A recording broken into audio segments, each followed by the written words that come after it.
सभी को मेरा नमस्ते।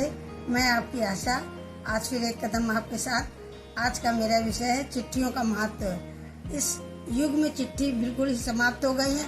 आजकल सोशल मीडिया के माध्यम से लोग संवाद करना ज़्यादा पसंद होते हैं। चिट्ठियों का संबंध सिर्फ सरकारी रह गया है। सरकारी पत्र लेखन में ही चिट्ठियाँ काम आती हैं। चिट्ठी एक ज़माना था जब चिट्ठियों के लिए लोग इतने उतावले रहते थे, चाहे वो मायके से में बेटी को अपने मायके की चिट्ठी हो या बेटी की चिट्ठी हो, मायके वालों को इंतजार रहता था। उसी तरह पति पत्नी की और प्रेमी प्रेमिका की भी चिट्ठियों को बड़ा महत्व था। चिट्ठियाँ बहुत प्रेमी प्रेमिकाओं की पकड़ी जाती थी, उनसे भेद खुल जाते थे। खैर अब सोशल मीडिया का ज़माना है और ना इतनी प्रतिबंध है, लेकिन चिट्ठियों का अलग ही महत्व है, उसके अलग ही आनंद हैं और उससे हमारी भावनाएं हम पूरी तरह से व्यक्त कर सकते हैं। सोशल मीडिया में तो थोड़ी थोड़ी बातें हो जाती हैं, लेकिन चिट्ठियों में हम अपनी पूरी भावनाओं को उड़ेल कर लिखते थे और उनमें हमारी लिखावट भी अच्छी होती थी। हम सुधार के लिखते थे, उनमें समय दे करके हम भावनाओं को व्यक्त करते थे और पढ़ने वाले का भी मन खुश होता था। हम अपने विषय में ही बता रहे, जितनी भी हम बातें बताते अपने से जुड़े जीवन से ही बताते हैं। तो हम और हमारे पति दोनों अलग अलग जॉब की वजह से रहते थे, तो जब वो आते थे तो मेरे लिए चिट्ठियाँ लिख कर लाते थे और मैं भी उनके लिए चिट्ठियाँ लिख के रखती थी।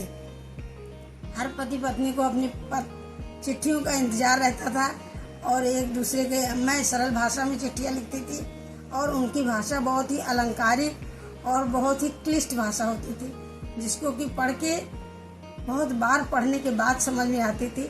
हम लोग पति पत्नी थे, कभी झगड़े भी होते थे, तो उनको पत्र के माध्यम से इतने अच्छे से सुलझा देते थे कि सारा गुस्सा, सारी लड़ाइयाँ सब उसी जगह समाप्त हो जाती थी।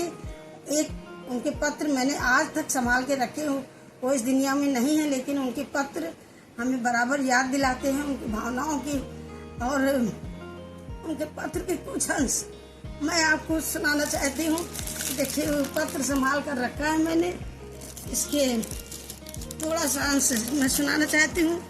जब हम लोगों में झगड़े होते थे तो उन्होंने लिखा था, ज्वार भाटा के प्रतीकात्मक जीवन में त्रुटियों का होना जितना स्वाभाविक है, उतना ही उन्हें उत्पन्न स्थितियों में यथोचित समन्वय स्थापित करने के लिए संयोग का आश्रय अपेक्षित है, अन्यथा विषमताएं व्यक्ति को विदुष बनाकर विक्षिप्त कर देती हैं। इतना ही बताएंगे। वो चिट्ठियां हैं, जो भावनाएं हैं, उसको ये पीढ़ी शायद नहीं समझ पाएगी कि भावनाओं को किस तरह से उनको हम संजो कर रखे, रहने ना रहने के बाद भी। मोबाइल व्हाट्सएप पर तो हम थोड़ी देर के लिए आता है फिर समाप्त हो जाता है, लेकिन चिट्ठियाँ पूरे जीवन संभाल कर रखी जा सकती हैं। देखिए मैंने रख रखी है।